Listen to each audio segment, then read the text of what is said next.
आपने साइंस 2 के first chapter का फर्स्ट पार्ट आप देख चुके होंगे, आपको मिल गया होगा। अब आज आइए हम देखते हैं इसके सेकंड पार्ट में क्या क्या पढ़ना है। सबसे पहले सेकंड पार्ट में है प्रतिलेखन।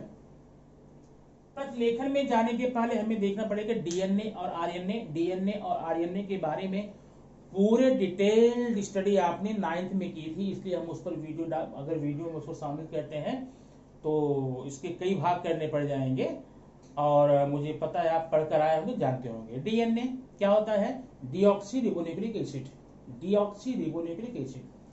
और एक आरएनए है, आरएनए क्या है? RNA ribonucleic acid. अब उससे ही संबंधित हमें कुछ शब्दावलियां, कुछ शब्द को यहाँ पर क्लेरिफाई करना है। पहला है प्रतिलेखन या ट्रांसक्रिप्शन। प्रतिलेखन होता क्या है, प्रतिलेखन किसे कहते हैं, वो देखने के लिए आप ध्यान दीजिए। अब आप जानते हो कि डीएनए में 2 धागे होते थे ऐसे ना, ये देखिए कुंडली की तरह ऐसे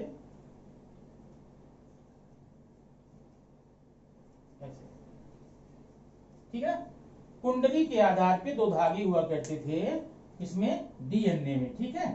तो अब उन्हीं धागों पर होने वाली ढेर सारी प्रक्रियाएं होती हैं, गमन होता है, आरएनए के द्वारा कुछ प्रक्रियाएं होती हैं, उसी आधार पर हम ये शब्दों को पढ़ेंगे, ठीक है। पहला, डीएनए के धागों पर जनुकों की श्रृंखला के अनुसार, डीएनए के धागों पर क्या होते हैं? जनुक होते हैं। अब ये जनुक क्या होते हैं? जीन्स क्या होते हैं? ये जनुक वही होते हैं जो आनुवंशिकता में काम आते हैं, माने मम्मी पापा के गुणों को बच्चों में पहुंचाने काम करते हैं, माने गुणों को एक पीढ़ी से दूसरे पीढ़ी तक ढोकर ले जाते हैं, जनुक करते हैं। अब होता क्या है, डीएनए के धागे पर जनुकों की श्रृंखला, जनुकों की श्रृंखला होती है, उसके अनुसार आरएनए तैयार होता है। क्या होता है? उसी श्रृंखला के अनुसार आरएनए तैयार होता है, और इसी आरएनए तैयार होने की जो प्रक्रिया है, जो प्रोसेस है, उसको हम बोलते हैं प्रतिलेखन, ट्रांसक्रिप्शन। फिर देख लो, डीएनए के धागे पर जनुकों की श्रृंखला अनुसार आरएनए को तैयार करने की जो प्रक्रिया होती है, जो प्रोसेस होता है, उसे हम कहते हैं प्रतिलेखन या ट्रांसक्रिप्शन, ठीक है। What is transcription? Transcription is a process of what? Of preparing, making of RNA. Where are the genes? Genes, serials. Genes का जो serials है, जो क्रम है, उसके आधार पे। फिर देख लो, डीएनए के धागों पर जनुकों की श्रृंखला के अनुसार आरएनए निर्मित होने की प्रक्रिया को क्या कहते हैं? ट्रांसक्रिप्शन या प्रतिलेखन। आगे होगा समझ में ना।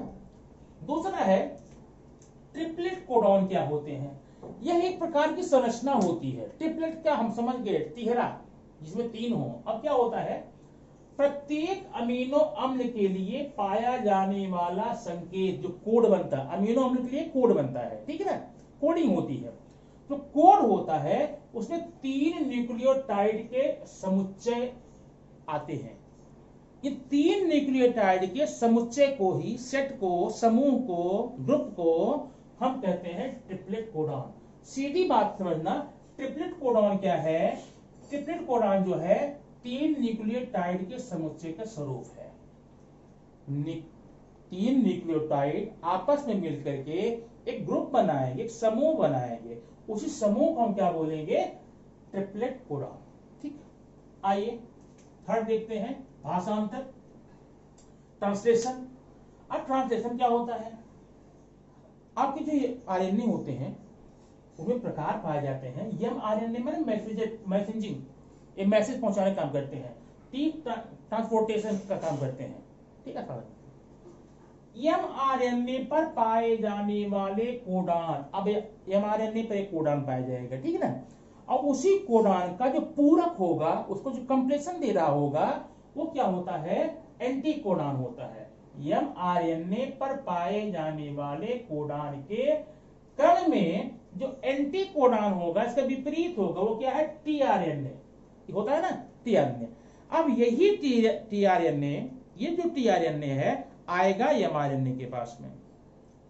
इस प्रकार से टीआरएनए को mRNA के पास जो आने की प्रक्रिया है, जो प्रोसेस है, उसको हम बोलते हैं क्या? भाषांतर।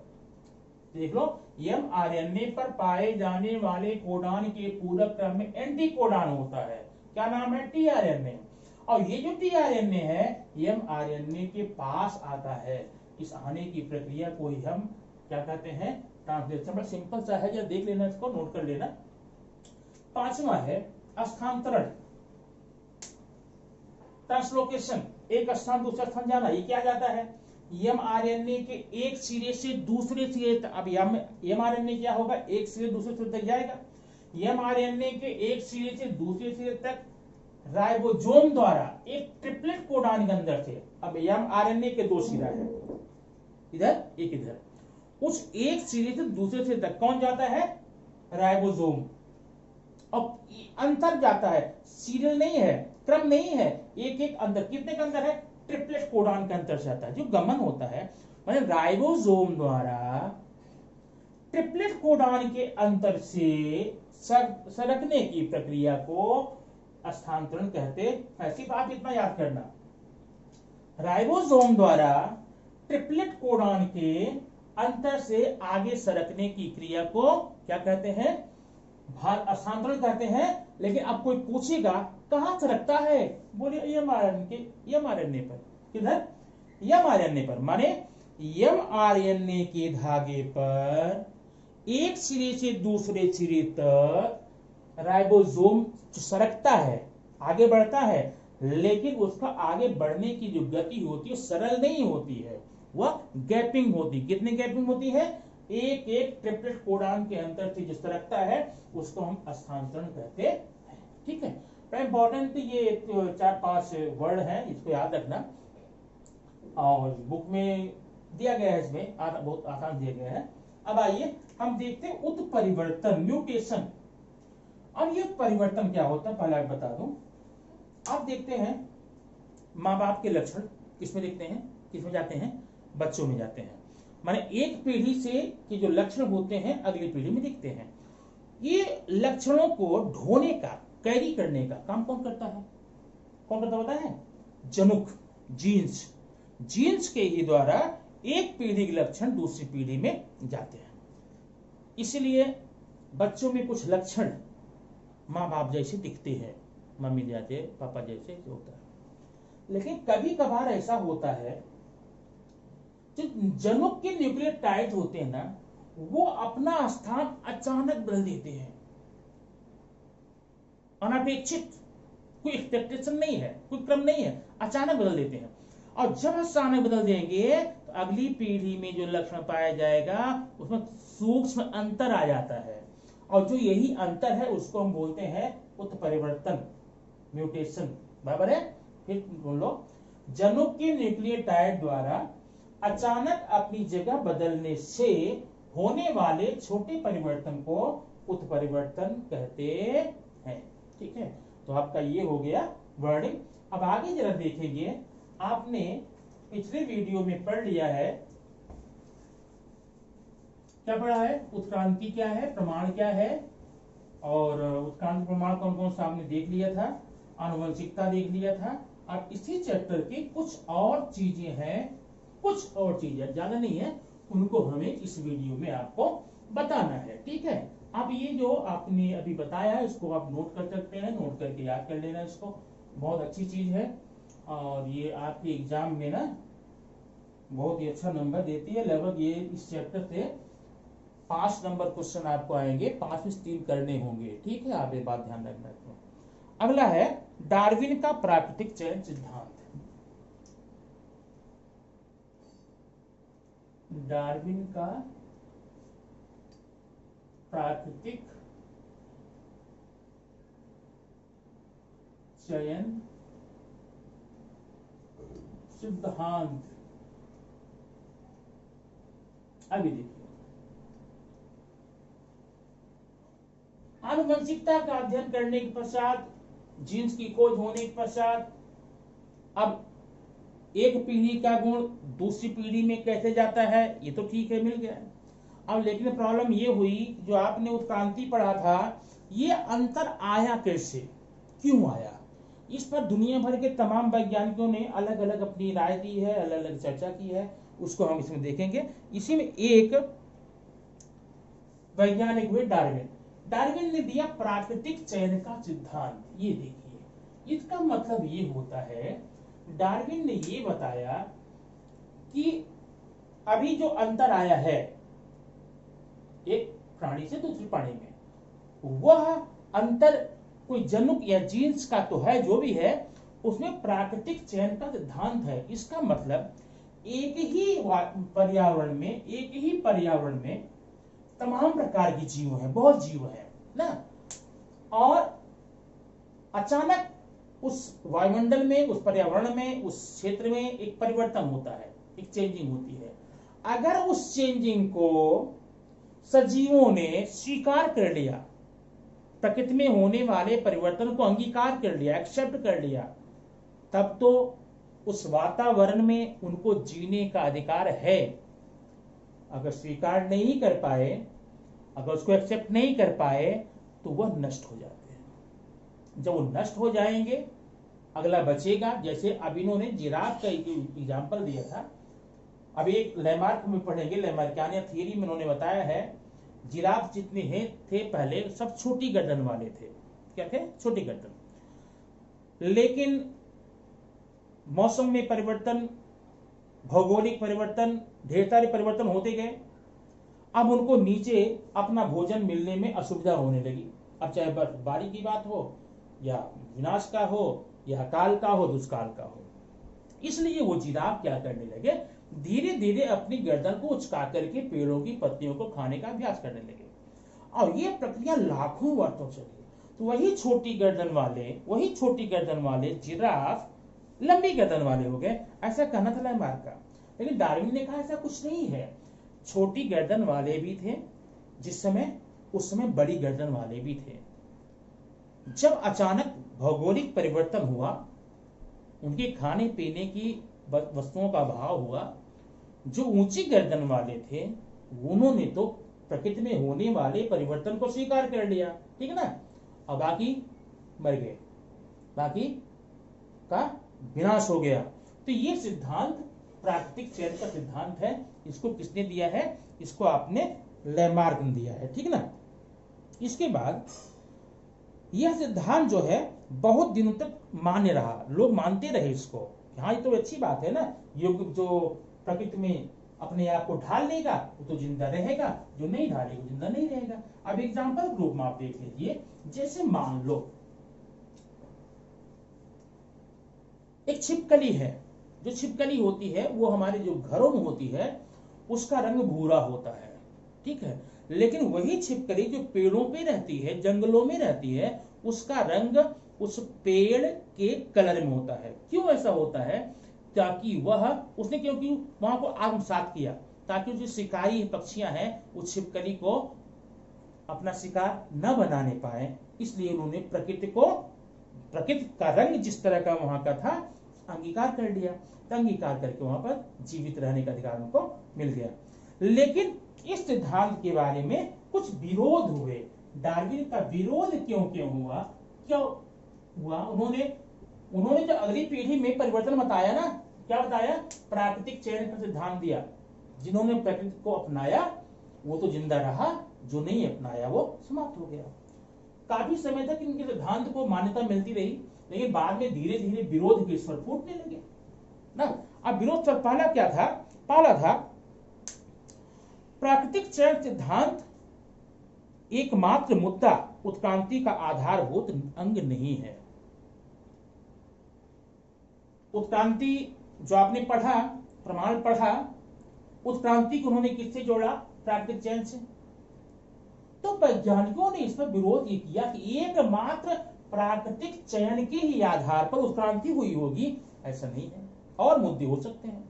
तो पहला विरोध था प्राकृतिक चयन का सिद्धांत उत्क्रांति का एकमात्र मुद्दा नहीं है, बराबर है। अच्छा, इन्होंने बताया था डार्विन ने कि अंतर क्यों हुआ? क्योंकि प्रकृति में दो प्रकार के परिवर्तन होते हैं, एक होते हैं उपयोगी परिवर्तन, एक अनुपयोगी परिवर्तन। जहां पर उपयोगी परिवर्तन होता है वहां पर तो वहां पर सजीव जिंदा रहते हैं। जहां अनुपयोगी परिवर्तन होता है, नष्ट हो जाते हैं, नई प्रकार की वहां प्रजातियां नहीं बनती हैं। जहां उपयोगी होता, नए प्रकार की प्रजातियां बनती हैं।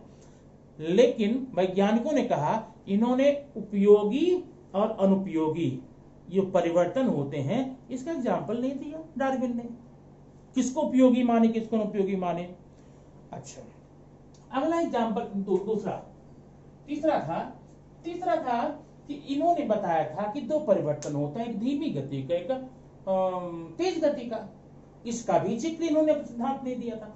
माने जो जो बातें डार्विन ने अपने सिद्धांत में बताई, अपनी किताब में लिखी, जो कारण लिखे, उसका एग्जाम्पल क्लियरली नहीं दिया।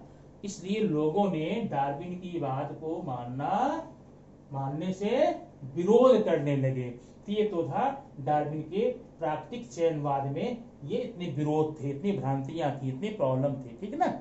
अब आप इसके व्यू आप इसके शॉर्ट ले सकते हैं, और यहाँ पर 3 पॉइंट आप ले लेंगे। पहला पॉइंट क्या बताया मैंने आपको, पहला ये बताया था, वैज्ञानिकों ने कहा कि प्राकृतिक चयन का सिद्धांत ही अकेला कारण नहीं हो सकता किसका, उत्क्रांति का। दूसरा इसमें परिवर्तन था, एक उपयोगी एक अनुपयोगी। तो कौन से परिवर्तन को उपयोगी बोलेंगे, किसको अनुपयोगी बोलेंगे, इसकी जिक्र किया ही नहीं था, बराबर है। और दूसरा था, दो परिवर्तन है, एक तीव्र गति का परिवर्तन, एक है मंद गति का। इसका भी एग्जाम्पल नहीं दिया डार्विन ने। इन सारी बातों को देखते हुए डार्विन के इस सिद्धांत को लोगों ने अब मानने से परहेज करना शुरू कर दिए। आप इसको नोट कर लीजिए, मैं अगला बताता हूं।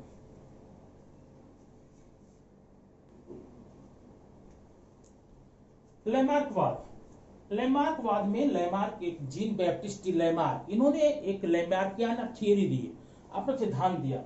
उस सिद्धांत में बताया कि जब उत्क्रांति होती है, अब उत्क्रांति पढ़े ना, जब उत्क्रांति होती है तो सजीवों में कुछ खास प्रकार की हैबिट, आदत आती है, या तो अधिक एक्टिव होने की, या तो आलसी होने की, निष्क्रिय होने की।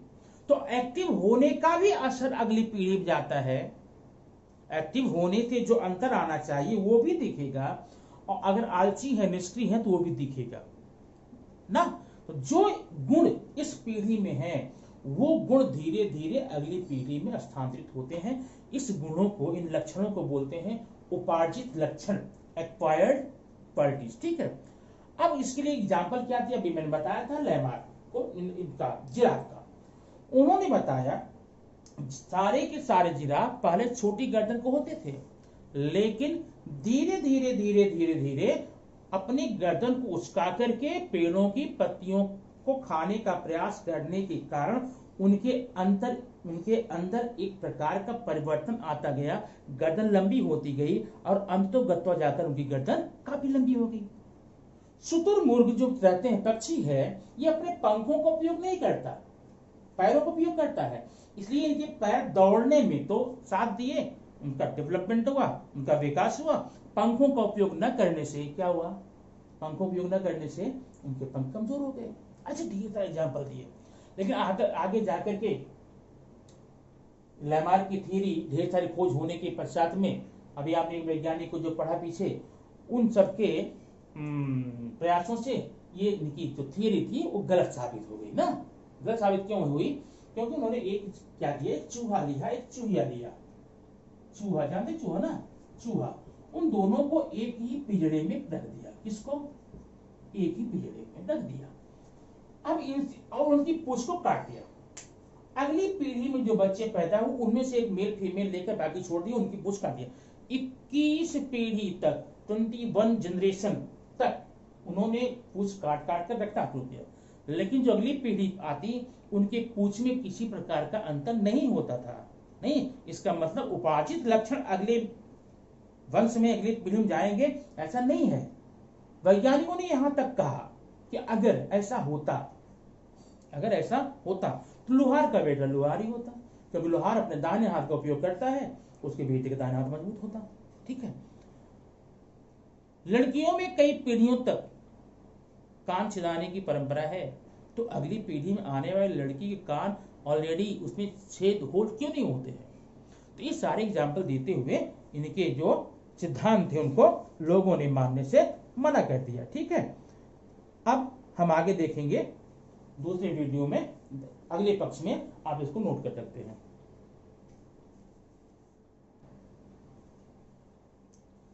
अब अगला आपका है जात उद्भव।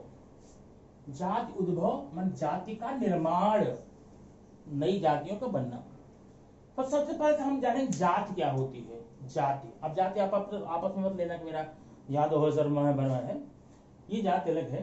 प्राकृतिक निषेचन, निषेचन जानते हो, निषेचन, प्राकृतिक निषेचन द्वारा फलनक्षम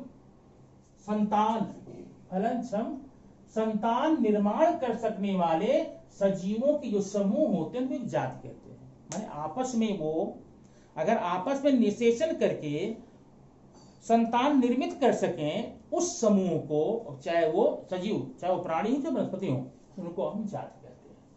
तो फिर जाति उद्भव क्या होता है? हम जानते हैं किसी भी जाति के सजीवों द्वारा अगली पीढ़ी में वैसी ही जातियां पैदा होती हैं।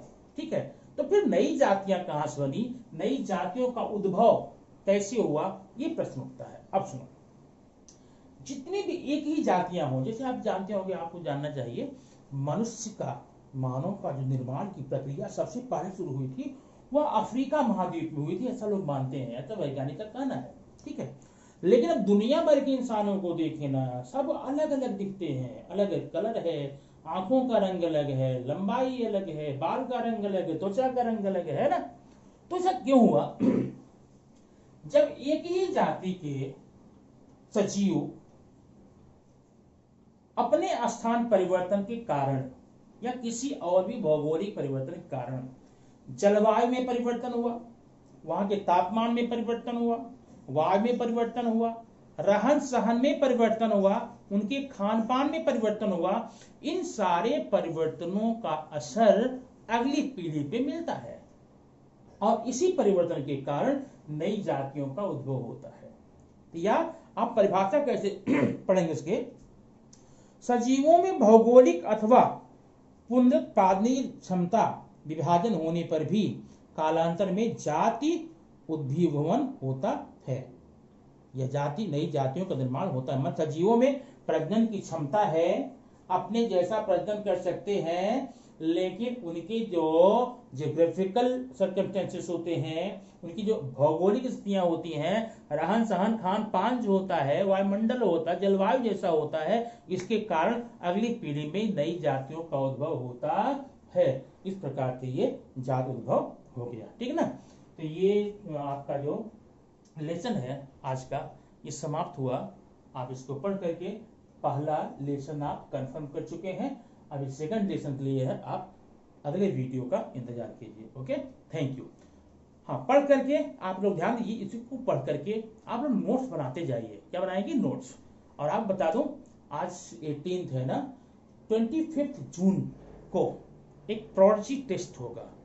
ये प्रोडजी टेस्ट क्या होता है? और प्रोडजी टेस्ट के साथ में रिवॉर्ड भी होगा। जिनका हाईएस्ट मार्क होगा, ये 90 प्लस 95 प्लस में होगा। उसमें सारे के सारे क्वेश्चन आप जितने वीडियो सोर्स सक्सेस स्टडीज के चैनल पे हैं वहीं से लिए जाएंगे, बाहर का नहीं लिया जाएगा। वो आपका एमसीक्यू टाइप में होगा, ट्रू फॉल्स में होगा, ब्लैंक का होगा। डिटेल नहीं लिखना है, डिटेल आपको नहीं लिखना है, एक एक शब्द का आपको लिखना है। ठीक है, तो आप उसके लिए तैयार रहें। अभी आपके पास एक हफ्ते का टाइम है। आज 18 है, 25 उसके पहले मैं आपको टेस्ट दे दूंगा। और टाइम लेकिन उसके लिए टाइम जो है मात्र 1 घंटे ही रहेगा। अगर आपका वो वीडियो आपको लिंक भेजा जो गया है, आप लिंक संभाल रखिए, जो लिंक भेजा गया है, अगर वो लिंक आप ओपन करेंगे तो टाइम रहेगा, जैसे मैं शाम को 5 to 4 है, 5 to 4 है, तो 5 to 4 में ही रहेगा। ठीक है ना। आप इस बात ध्यान रखिए और तैयारी पूरी रखिए, तैयार करिए और तैयार करके इसका नोट्स बनाइए, अच्छे तैयार कीजिए, अपने फ्रेंड को शेयर कीजिए और उनको सब्सक्राइब करने के लिए भी बोलिए। ठीक है ना। क्योंकि जितना आप सब्सक्राइब करने जाएंगे उतनी नई वीडियो आपको मिलने में सहायता होती जाएगी। ठीक है, थैंक यू।